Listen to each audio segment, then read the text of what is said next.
Morning বন্ধুরা, তোমরা সবাই কেমন আছো? আশা করি তোমরা সবাই ভালো আছো, সুস্থ আছো, আর আমিও ভালো আছি। আজকে হলো রবিবার, আর রবিবার ছাড়াও আজকে হলো একটা স্পেশাল দিন। আজ হলো জামাই ষষ্ঠী। তো জামাইরা তোমরা কিন্তু খুব কবজি ডুবিয়ে খেও, কিন্তু আমি যাব না। কেন যাব না? কারণ আমার কর্তামশাই কিন্তু জামাই ষষ্ঠী যায় না।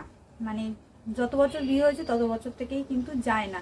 কেন যায় না তার একটাই বক্তব্য হচ্ছে যে, মানে কি বলবো, হাসিও পায়, মনে মনে ভাবি যে না, হয়তো ভালোও চায়।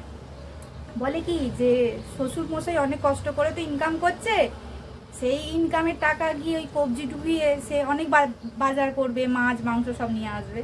সেই পয়সা 2 মিনিটে গিয়ে ওরকম খরচা করানো, সেই মনোবৃত্তি আমার নেই।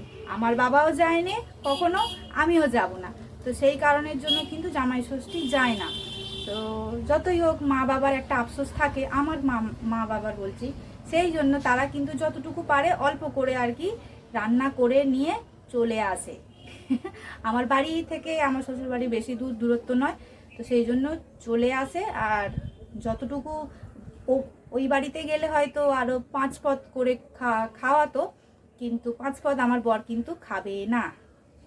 কেন খাবে না? ওই যে বলে দিলাম, করলে এক তরকারি ভাত, একটা যদি মাছ খায় সেই রকমই, ব্যাস সিম্পল খায়, একদম নর্মাল যেরকম আমরা ঘরে খাই সেরকমই সিম্পল খায়।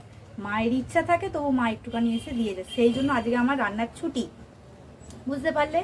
এই হচ্ছে ব্যাপার। আমার বর কিন্তু কোনোদিনও জামাই ষষ্ঠী খেতে যায় না, সেই জন্য আমারও আফসোস, আমিও যেতে পারি না। কিন্তু আমার বর চায় যে আমার বাপি টাকা বাঁচুক, এই হচ্ছে কথা। তো চলো, চা বসিয়ে দিয়েছি, তোমাদের সাথে একটু শেয়ার করে নিই। আজকের ভিডিওটা একটুখানি লং হবে, হাত ব্যথা করছে বলে হাতে রেখে দিচ্ছি। আজকে ভিডিওটা একটু লং করব, কারণ দেখাবো তোমাদের। সকাল সকাল চলো একটু চা করে নিই, সকালবেলা তো চা খেতেই হবে, সেই জন্য একটু আমি চায়ের জন্য দুধও বসিয়ে দিয়েছি, আর এখানে দেখো চায়ের লিকারও দিয়ে দিচ্ছি। চাও কিন্তু আমার কমপ্লিট হয়ে গেছে।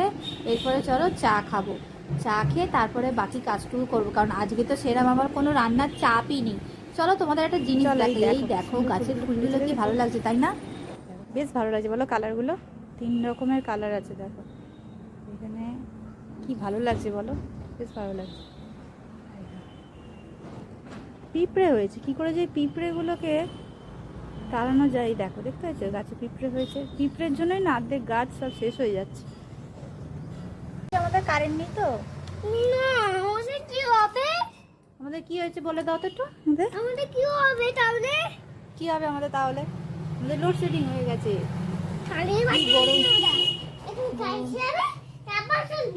দুপুরে খাওয়া দাওয়াটা একটুখানি দেখিয়ে দিই। দেখো এখানে আছে বিরিয়ানি, আলু ভাজা, পটল ভাজা, বেগুন ভাজা, মাছ ভাজা। এখানে আর কি দেওয়া হয়েছে, আর কি দেওয়া হয়েছে চলো। এটা হলো মাটন, এখানে 2 রকমের মাছ আছে, পার্সে আছে, কাতলা আছে। এটা আর কি ঝাল করেছে আর কি। আর হয়েছে একদম সিম্পলভাবে হয়েছে, কোনো রকম বেশি কিছু নয়, একদম হয়েছে একটু মিষ্টি দই, একটু ফল, আর দেখো এখানে মিষ্টি, আর হচ্ছে আমের চাটনি। ব্যাস একদম সিম্পল খাবার, তোমাদের বলেইছিলাম যেটা আমরা সাধারণত ঘরে খাই, সেরকমভাবেই আর কি আর্যর বাপি খাচ্ছে, কারণ ও এরকমই খেতে ভালোবাসে। আর চলো একটু গিফটটা দেখিয়ে দিই, আর্যর বাপির গিফট। এই দেখো, এই একটা জামা আর এই একটা জামা। কেমন হয়েছে অবশ্যই তোমরা কিন্তু কমেন্ট করে বলো। আর চলো তোমাদের দেখাই আমার মাকে। এই দেখো, এটা হচ্ছে আমার মা, আর এই হচ্ছে আমার বাপি।